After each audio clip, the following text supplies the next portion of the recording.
और video last तक देखिए। और वीडियो लास्ट तक देखिए प्लीज।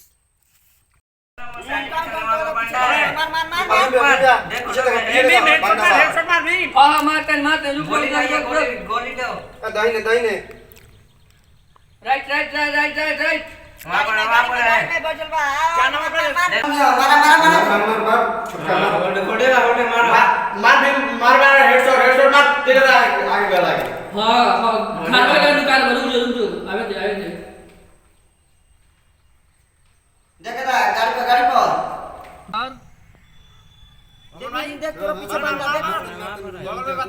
हाँ बस बस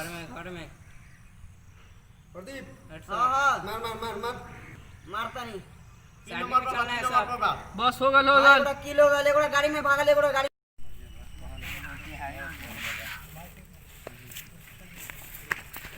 भीम भाई होय चुका। बता दें, भारत सरकार ने पबजी समेत चीन के कुल 118 मोबाइल ऐप बैन कर दिए हैं। पबजी को बैन कर दिया गया है। प्रशांत हमारे साथ इस खबर पर जुड़ रहे हैं, हमारे संवाददाता। अब ये लॉकडाउन के चलते पबजी गेम जो है वो बहुत लोकप्रिय हो गया था, जो कि बहुत हानिकारक साबित हो रहा था सरकार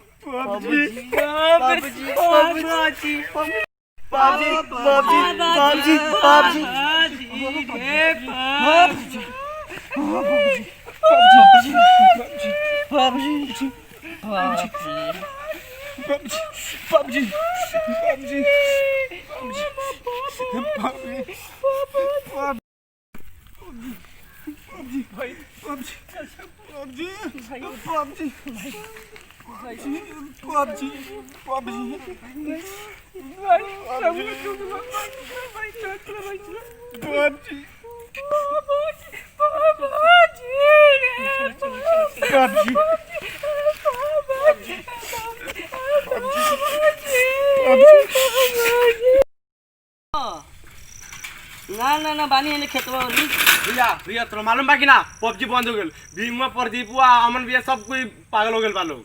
तो मालूम बा कि ना सच में। अरे साला पबजी भैया हमारे दिमाग काम नहीं करत। अरे थोड़ा दिमाग काम नहीं कर। दिमाग काम नहीं करत भैया। पबजी पबजी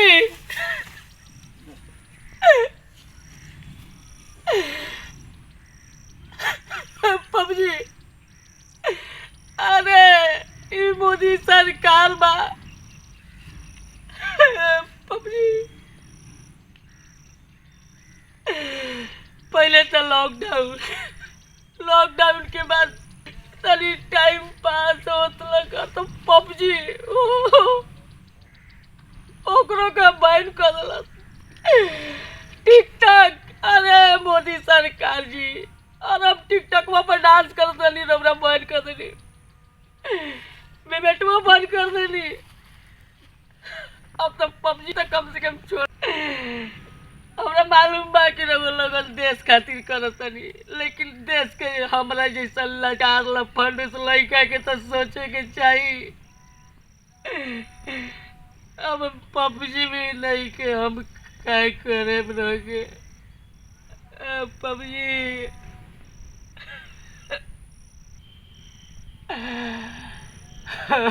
पबजी अरे हम जितना पबजी से प्यार करते नहीं उतना दुनिया में केहू से नहीं कोई नहीं कि अपना भैंस बकरी से भी प्यार नहीं कोई नहीं। पबजी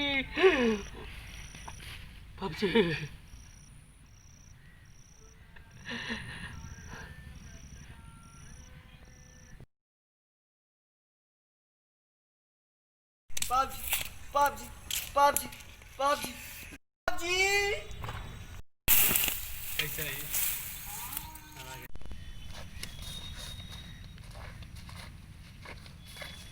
अरे अजय भाई कब हेलो अजय भाई ओ अजय भाई बा मर्द पबजी बंद हो गल। चलो हमनी दाह संस्कार कर देवल जाओ। का करब ऊपर वाला के आदेश बा पबजी बंद बा। वैसे भी सारा चाइना ऐप हमनी लायक नहीं के। ठीक बा चलो अब हमनी के गांव वाला गेम खेलल जाई। गोली डंडा हऊ उठा बैठे पहले खेलने से लड़का सब तुम्हारे याद हो उहे सब खेल जाइए। गोली खेल गोली हेंगे चलो अब उहे सब खेल चलो। लेकिन भाई लिया। जाए तो बेवफा हो गए, जाए पापा जी साली बेवफा है तू, जाए- चाइना से क्यों आई रे? अरे आई तो आई, लेकिन हम इंडियन को बर्बाद क्यों करके चली जाए गई तो रे? कितना भाई लोग तो मर गए, तू काहे लेंगे करता रू जा आज साले तोरे के फूक के जला के रख दे चाइना के हाथ। चलो भाई भाई भाई और सब गांव वाला पूरा हिंदुस्तान के लोग के कहे के चाहे कि कोनो चाइना ऐप कोनो चाइना सामान यूज मत करी लगन, नो भरोसा। चलो भाई चलो और जगाओ भाई के भाई जगाओ देखो चलो भाई चलो भाई चलो चलो उठो भाई चलो चलो लो चलो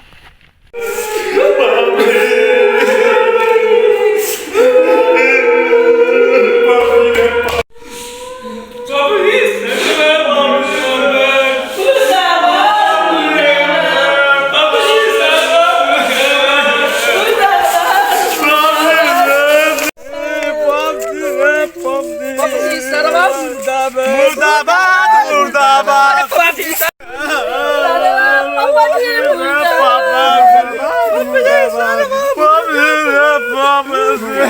नारा जोर से लगाना है, पबजी को डुबाना है, नारा जोर से लगाना है। पबजी को डुबाना है, नारा जोर से लगाना है, पबजी को डुबाना है, नारा जोर से लगाना है। पबजी को डुबाना है।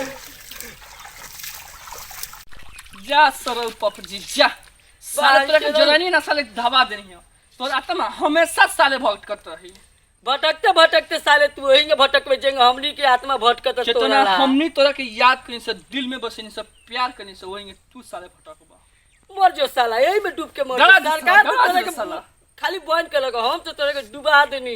जा साले याद रखबे का कोनो डुबैले धबा दे साले धबा दे हट साला।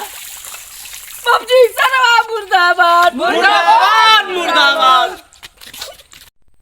नमस्कार प्रणाम भैया, हम अजय कुमार निरहुआ हैं और रउआ सभी श्रोतागण के हमार भोजपुरिया समाज के प्रणाम करते नहीं। और रउआ लोग के पबजी के वीडियो हम रउआ खातिर बनैनी है, काहे कि पबजी के वजह से बहुत लोग सुसाइड कर लेलक, बहुत लोग पागल हो गए। मतलब कि पबजी जब से आयल बा तब से कितना हमारे बिहार के मतलब इंडिया में कुछ जनसंख्या कम हो गई बा, वो है सिर्फ पबजी की वजह से। तो हमारे का बनावे के कारण ई बा और हमारा खुशी भी बा कि पबजी बैन हो गई बा, और ये बात के हम खुशी जतावत भी बानी और दुख भी जतावत नहीं वो भाई लोग खातिर कि जे भाई लोग मतलब पबजी से इतना लगाव रखलक है। तो भाई ये वीडियो केहू के ठेस या दुख पहुँचावे खातिर नहीं बनल, सिर्फ इंटरटेनमेंट खातिर बनल बा।